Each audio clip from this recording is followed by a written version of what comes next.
sorry guys that I didn't have the camera on during that. We are going to be reacting to some school scary lockdown stories, whatever they're called. Let's start. Oops, sorry, I turned off my phone. Let's go.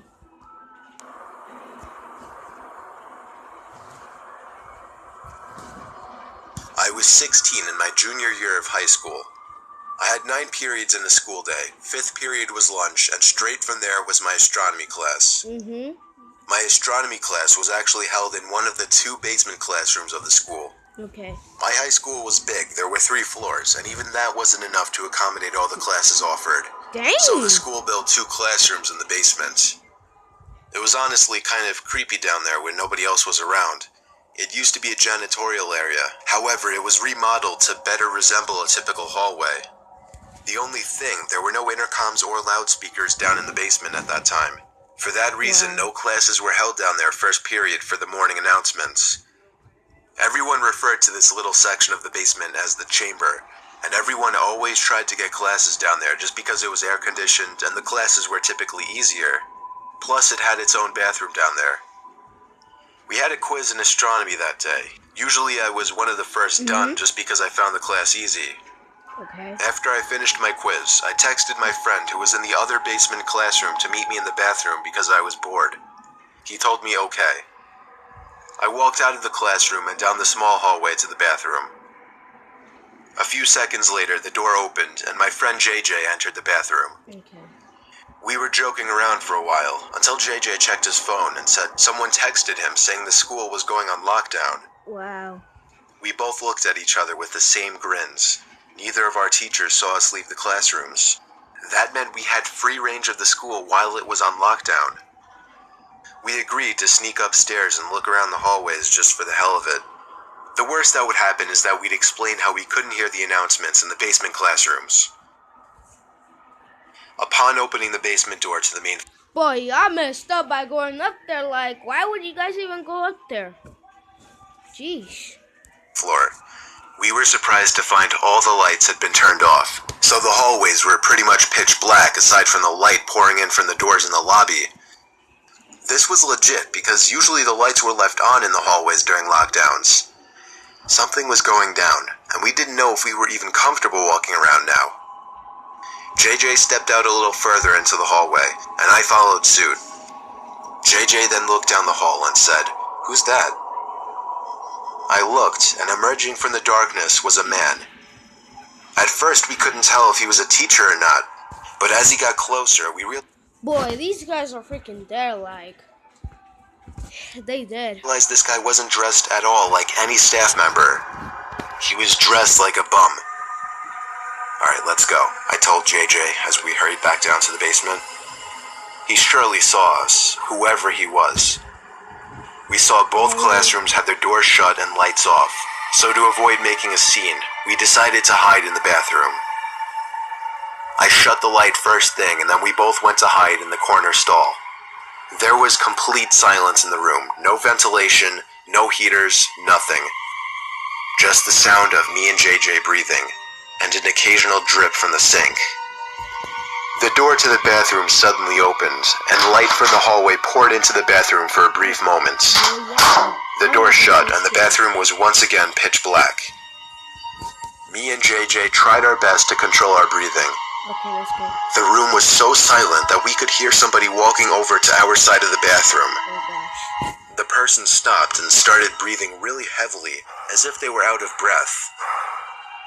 Me and JJ were both scared to death. JJ did something very dumb. He whispered in my ear, "We have to crawl out through the other stalls."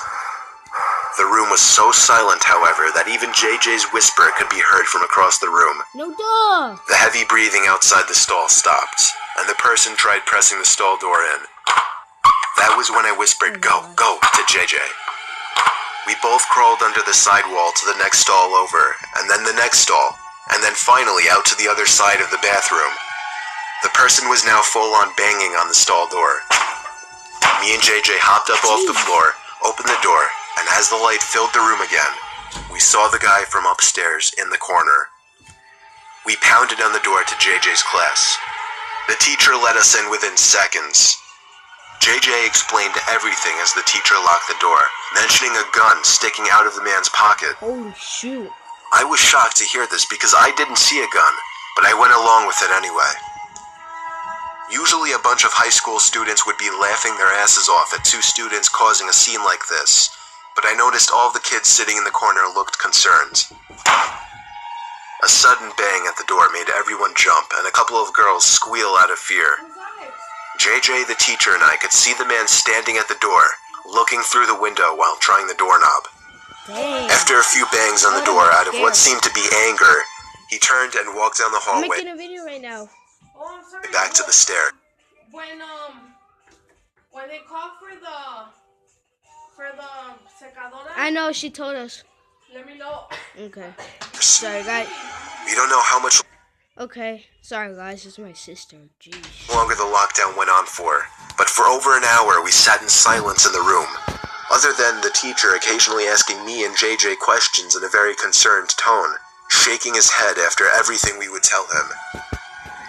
Eventually, somebody from upstairs called the teacher and he instructed all of us to single file walk up the stairs and out of the building, where we would be greeted by cops. Thank God for the Me and JJ did the best we could at describing the man to the cops and to the dean.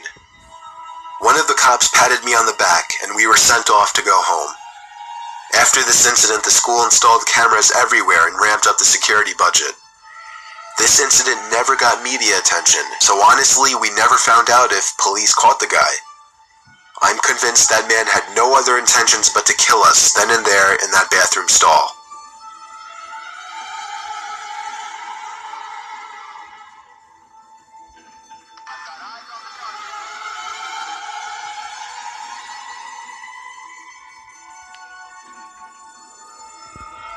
She's like, oh my gosh.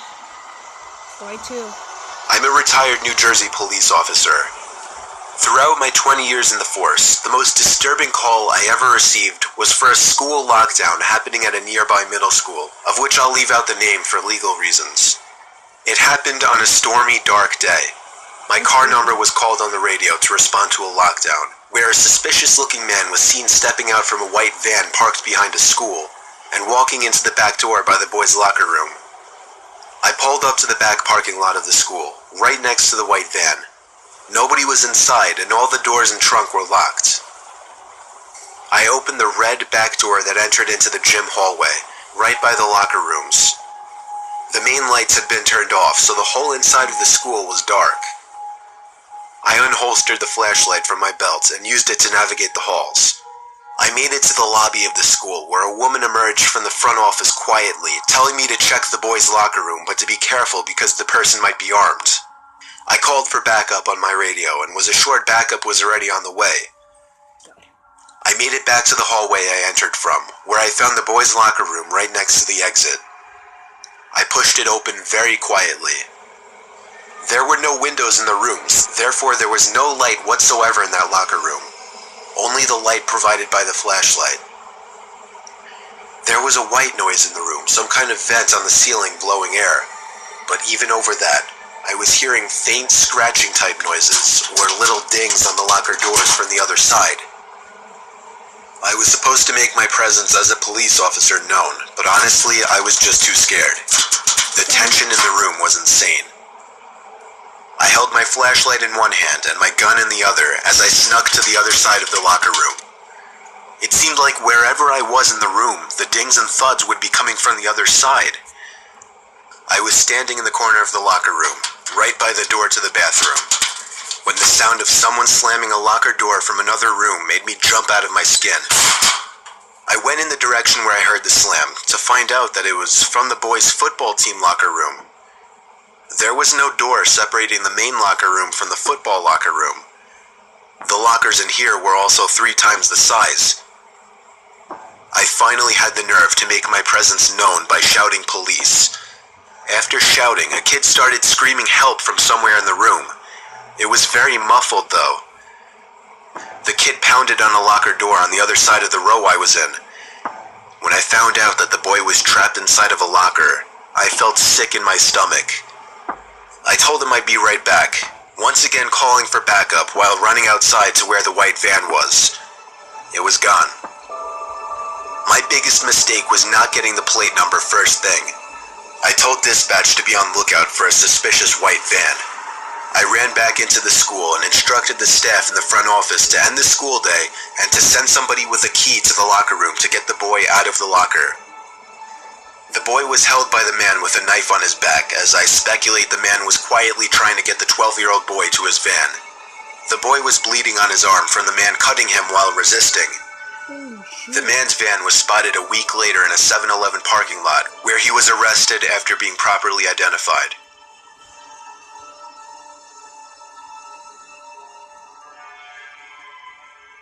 Wow. Well, here is, guys, the last one, story 3. I was staying in a Hampton Inn in New Jersey when I was visiting Rowan University, a college I potentially wanted to attend. My family couldn't come with me, so I was on my own. After attending campus tours, I went to get a bite to eat at a nearby restaurant, and then went back to the hotel at around 8 p.m., planning on going back to campus again the next day. About an hour after returning to my room, a strange alarm started going off in my room, along with a white light flashing from the corner of the ceiling. A message started looping shortly after as well, saying something along the lines of, "All Hampton Inn guests, please remain in your rooms, this is a lockdown." I'd never heard of a lockdown in a hotel. Same, like, I never heard of lockdown in a hotel. I only heard lockdowns at schools. I never heard of a hotel. Never even knew hotels had alarms like this. I found it more interesting and exciting than anything else.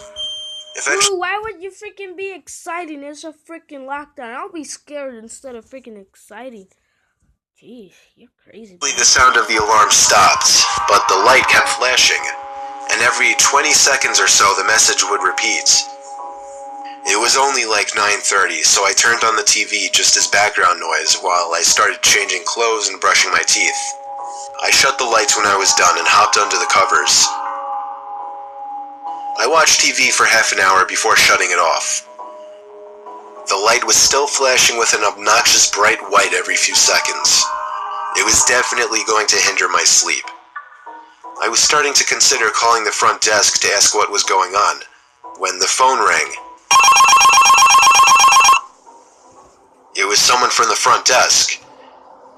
I was expecting them to tell me something about the alarm and when it would shut off, but instead the person on the other end spoke in a very concerned voice. She told me to remain calm and walk out the door. I took that opportunity to ask her what exactly was going on. She went on to tell me that there was somebody in the room with me and to get out immediately. Holy. I dropped the phone and instinctively started looking around everywhere. Part of me was curious to see if somebody was in fact in the room. I checked under the bed, looked into the empty bathroom, nobody in either spot.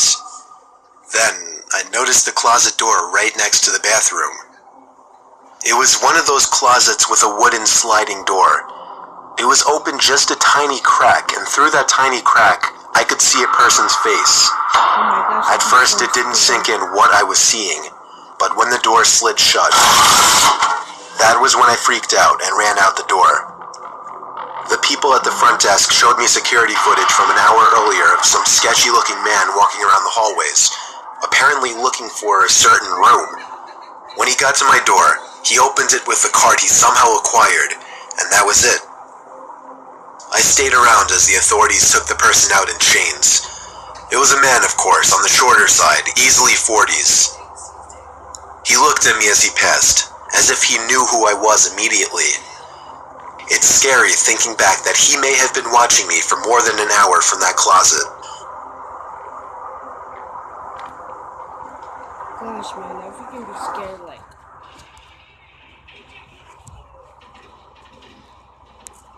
But yeah. Anyways, I hope you guys enjoyed this video. Comment, like, subscribe, and help me get to at least 100 subscribers. And yeah, and I'll be making more of these videos. But yeah, I hope you guys enjoyed this vid. Like I said, comment, like, subscribe, and yeah, I'll see you on my next video. Bye, peace out.